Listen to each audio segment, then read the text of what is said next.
it's me, Ceremony from the Intuitive Gym, and today I'm going to be talking intuition with Justin Lee.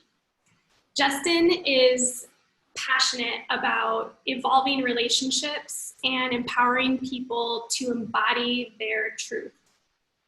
He is the founder of Soulful Intimacy, where he offers his genuine, wise guidance through powerful and personal writing.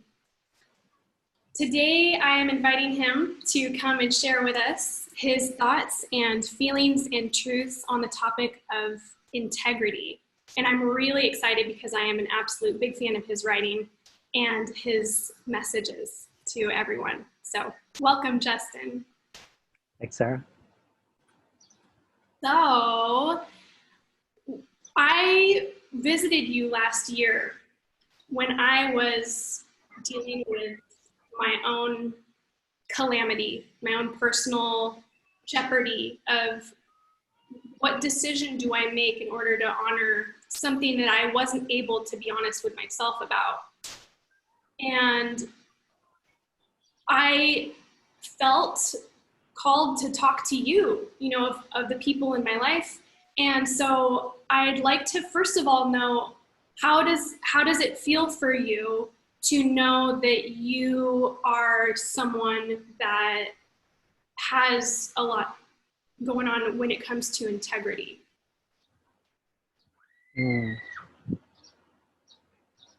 It's funny when you say it like that, you ask it in that way, because I find that for me, my personal integrity is always in question.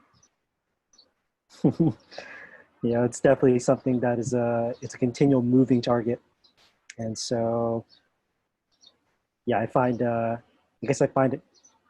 personally find it kind of ironic. I think it's funny that I'm talking about integrity right now with you. It's not that I don't have anything to say, but it's just, it's definitely, sometimes I feel it, sometimes I don't. And it's part of my process with it.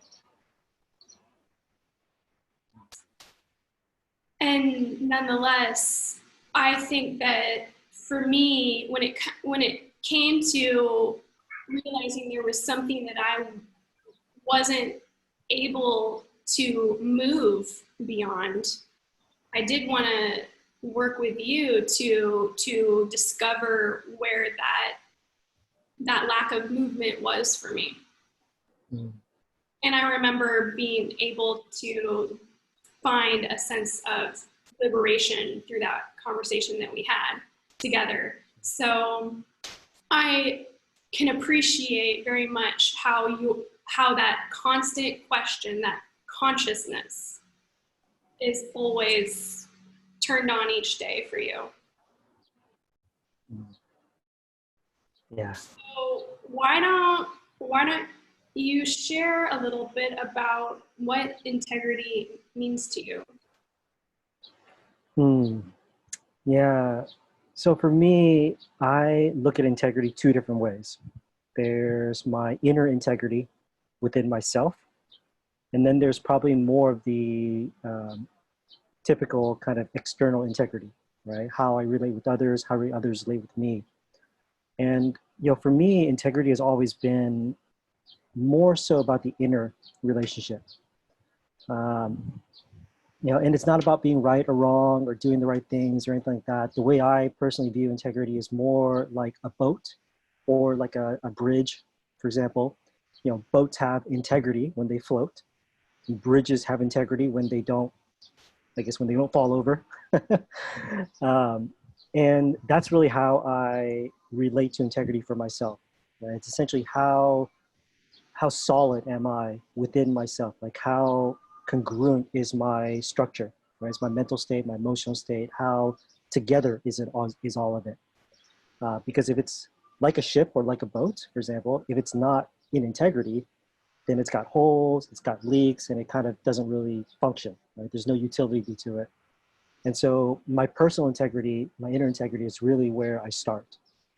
And it's really, like we were just speaking about before, it's always in question, right? I do believe that we're always given moment-to-moment opportunities to either, move closer to integrity or to not, and that's just part of the human experience. I don't think that personal integrity is anything that we can really say is always going to be with us. And we would like to say that, hopefully, but the truth is, I believe the truth is that it's really based off what's happening, right? Moment to moment, and it can change, it can evolve, but really my main core focus with all this is really what's my personal experience with me, right? Like, how do I feel about me with everything that's happening that I'm doing, right? So that's really the first track, like the inner integrity part. And of course, there's the external integrity, right? Which is how you relate with others, interpersonal stuff. You know, that's really basic stuff, right? Follow through, keeping my word, showing up on time, communicating if I'm not going to be on time. You know, these little, pretty standard humaning things, you know, that make the world go round. You know, it's kind of how I relate with integrity. So yeah, it's really that two-way street. Because I see that if I don't have my personal integrity, you know, kind of in place, or at least if I'm not aware of it, then how I relate with the outside world, or what I would like from the outside world, doesn't have as much ground to land on. So that's really the first part that I start with. Wow. I especially love the different analogies you're using about the integrity of the boat, and whether it's, you know, upright and floating in the water or not.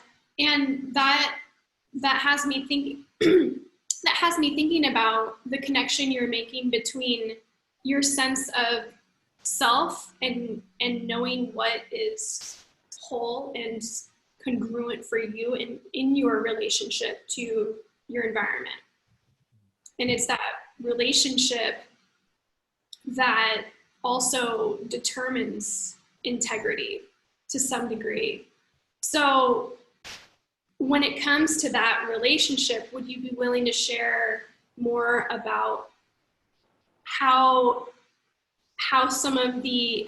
your relationship with integrity from the inside and with the outside is influencing you in your life right now?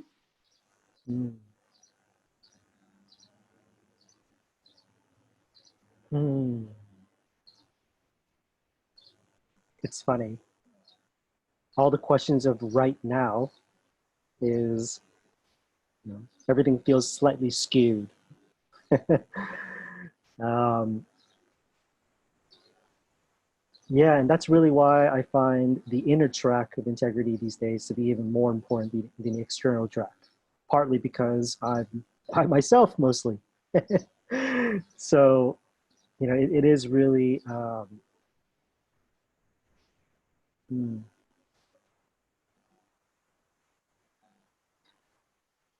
I think I'll just simply say that I know that when my inner sense of alignment and my inner integrity isn't, I'll say, at a level that I feel good about, it's very difficult for me to engage fully and, um, yeah, fully and openly to the external world.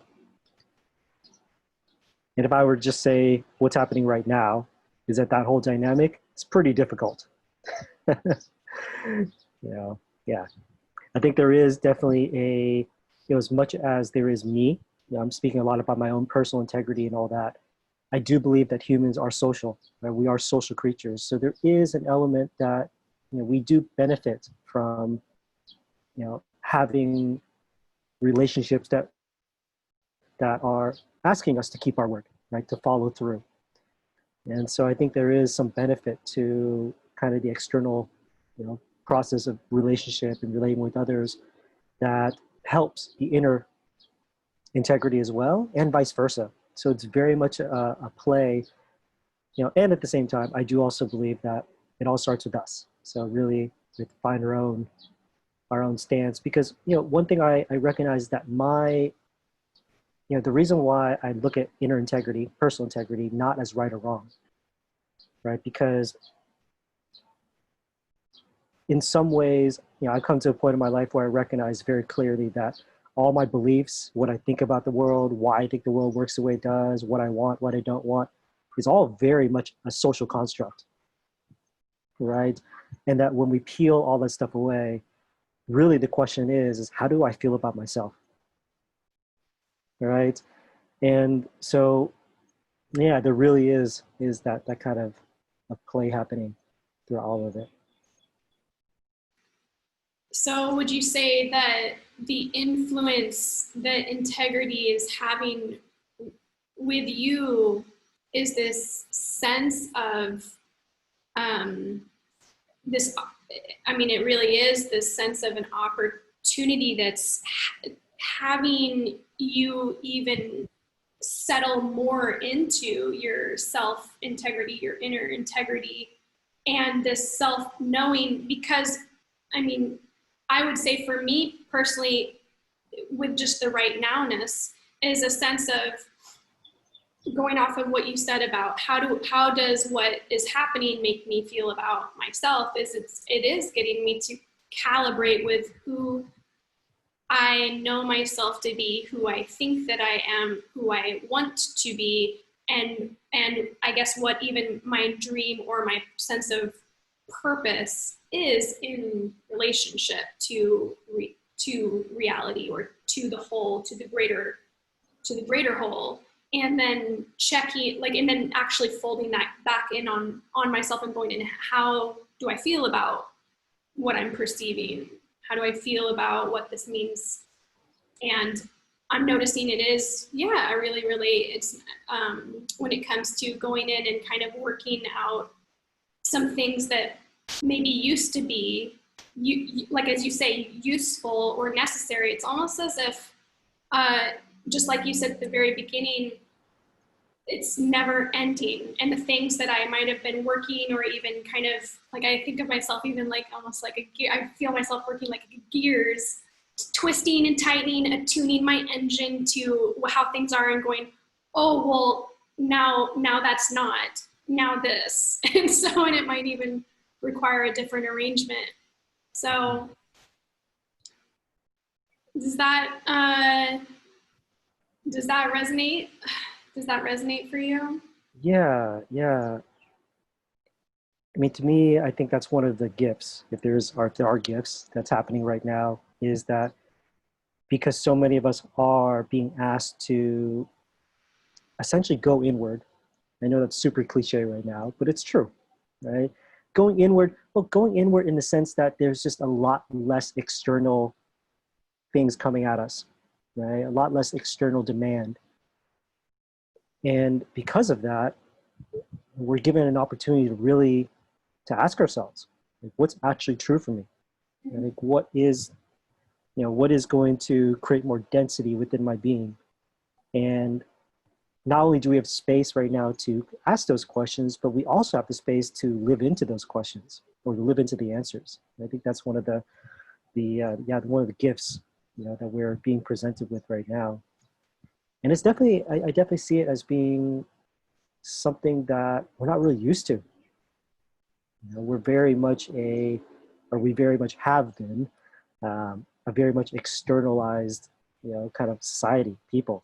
We're very much like what's out there for me, and all these things. But really, again, it seems like the invitation right now is how much can we, find our inner ground, and again from there really start creating some. I just have this vision of like packing down the soil a little bit, you know. That's beautiful. Yeah, some of the what I could hear you even saying is, what's in here for me, and reconnecting to that source, that integrity. And so for me, I find, especially since I'm a researcher, an intuitive, I love intuition. And just as much as to me the intuition is ever present, and we have, like you said, we've evolved, come so far as humanity to intuit externally and use our mental faculties. And what would you say are you noticing is the relationship now to what it means to intuit from the self? with regards to this new level of integrity, or this ever-changing relationship with integrity, what do you think this means with regards to our awareness of intuition? Yeah. You know, to me, everything works better when I'm connected to myself. You know, one of the things that I see is that the more I trust myself, you know, the more that I am, again, I'm human, right? I'm not perfect, right? So I definitely go off track every once in a while and go all over the place. But the more that I can bring myself into alignment, essentially, right? Into my integrity, right? Into that space where I am more myself than not. Then what comes out of that, I find, is, or when things come up, it's easier for me to tell if something's a sprout or if it's a weed, right? You know, because if I'm not actually clear on what my inner ground is, right, on what it is for myself to be myself, right? If I don't have any, you know, keep saying the word density. It seems to be the word today. If I don't have density around that, then, you know, because our minds, my mind, it's just giving me stuff, right? Thoughts and things are just coming up, and it's sometimes difficult, right? What is intuition? What's my ego? What's just a crazy thought that just came in? And for me, what helps me be more sure is, you know, when I tap into that inner, you know, that inner place, and then nurture that place, and then from that place, when things come in, it just makes it a little bit easier, you know, to tell. It's kind of my experience. And how do you do that? If you were to give some, just kind of a bit of advice, then, since you do this with yourself, can you give a bit of advice to what's something that I could do or others can do to tune in? Yeah. So it's interesting with these kind of questions, because I don't think there's any answer that really works without some homework, right? Or some pre-work. That's where the word is for that. Because you know, to me, there has to be some amount of familiarity with myself before I can really, you know, let's even use a tool per se, right? And for me, one of the best tools is simply to be with ourselves. I know it sounds a little bit too simple or whatnot. It's not quite meditation. You know, meditation, I do see, depending on what kind of meditation, you know, does have kind of a focus, right? And, you know, for me, one of the things that I've really found beneficial is just to sit with myself. You know, sometimes I'm sitting cross-legged, like in meditation. Sometimes it looks like I'm meditating, but really it's that process of simply being with myself and becoming more and more familiar with how I, like, kind of tuning into my frequency more and more. And as I do that over a period of time, I start getting familiar with, oh, that's my frequency. This is me. This is where I'm at. So that when the other things kind of come in, as life, you know, as happens in life, right, that kind of like squiggles the dial a little bit, I can say, oh, it doesn't quite sound like it usually does. Let me kind of tweak the dial a little bit. And so I can kind of, again, it's that becoming familiar with our own personal resonance towards ourselves. And again, that takes a little bit of time and practice, right? Sitting with ourselves, being with ourselves, all these kind of things. And I find that once I have that familiarity for myself that gets developed, there's more, I tend to, the way I relate to that is there tends to be more stillness when I'm connected to that inner part. And that's usually my gauge, right? When things are coming in, it's whether or not something's intuition or it's just an idea that my brain thought of. One of the criteria that I look for is how charged is it, right? Is it still, is it peaceful, is it clear, or is it kind of all over the place, right? Or is it kind of agitated? And when things are a little more agitated or a little bit, swirly, I tend to view that more as situational, or maybe it's someone else's stuff. And so that helps me gauge a little bit. And, the one thing about this, at least personally, I believe, is that there's really there's no finite answer to these things, right? Um, Even for myself, that's also to say that what works for you, what may not work for me, how it feels for me may not be how it feels for you, but it's definitely something that is, it's tricky sometimes talking about this, as I'm sure you can appreciate, right? Intuition, all this stuff, it's slightly intangible, right? And it's slightly, to get it, even for myself, maybe this is your experience also, but it changes, right? Every day as I change, right? But again, what I go back to, because it seems that this is one thing that is a constant, is to find my constant as much as I can. Also recognizing that it's going to change, it's going to evolve, but as I evolve with myself, right, and I allow myself to be present with myself through that process, through sitting with myself and all that stuff, I can find more, I find I can trust myself a little bit more each day. I think that's the best we can do. Oh, you are absolutely amazing. Mm. What you just said is beautiful. Mm. Absolutely beautiful.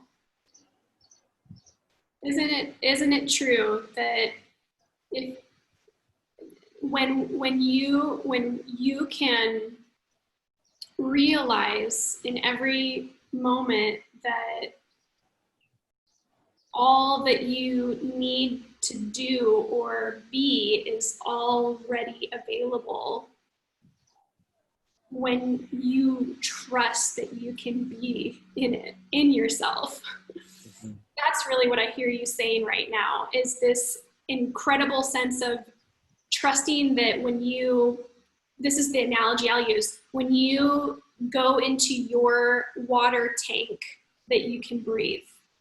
Mm. Yeah.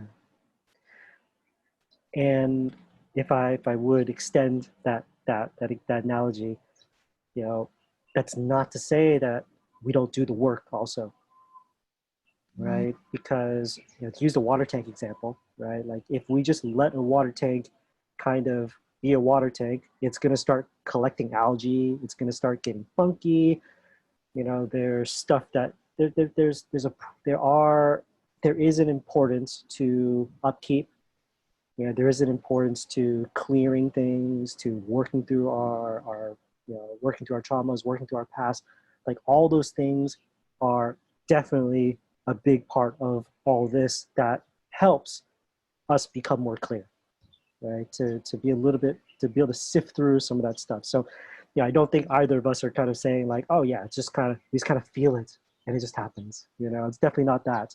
There is some, or I guess there doesn't have to be, but there is definitely an invitation that if we want it to be a little bit easier, a little bit more clear, that if we do kind of the personal work, side of things, that it does make our, kind of activates our intuition a little bit more, because it's almost like we can recognize that we can trust ourselves a little bit more because we've done some work, right? We've cleared out some space. And ultimately it makes the water tank a little more clean and tidy, and, it smells better.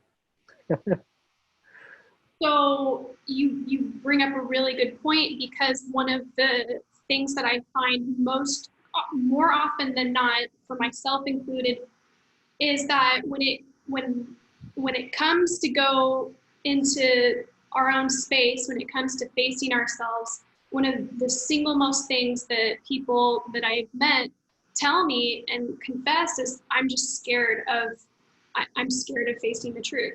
I'm scared of even just me facing the truth of what I'm going to hear, what I'm going to find out, and what I'm going to have to deal with. So I like that you bring up the concept of, to me, I call it the fishbowl maintenance, which is quite an art. And so when it comes to that, the kind of advice that I was asking you about, when, especially when it comes to integrity, when if I feel scared or if anyone's feeling that fear, what is what is one thing that you could give advice to, or what is a practice that you have, or what is a question that you ask yourself when that is what is the maintenance issue that's keeping us from even going further into taking care and being in being the owner of the space? Yeah. I can say for myself, and this is still something that I work with, the biggest answer I find with that is compassion, self-compassion. Because I know for myself and maybe for some other folks, my typical, kind of my default is that something comes in and my brain or whatever it is tells me it's not okay.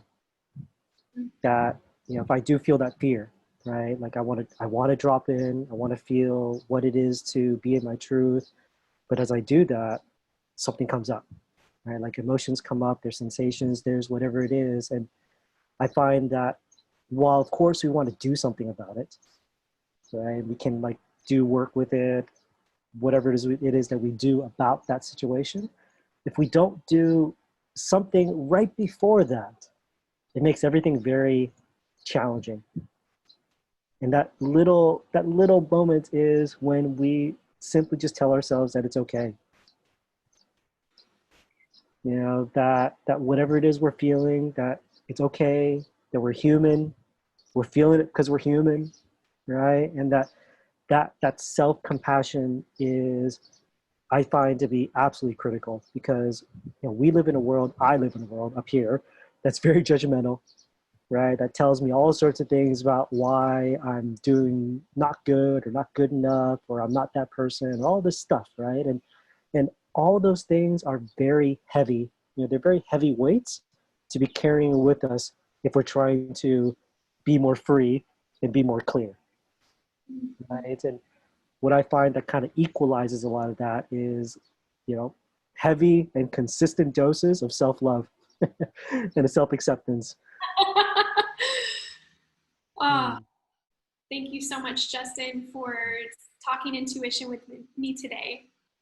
Yeah, it's lovely to be with you. Thanks for sharing the space. All right.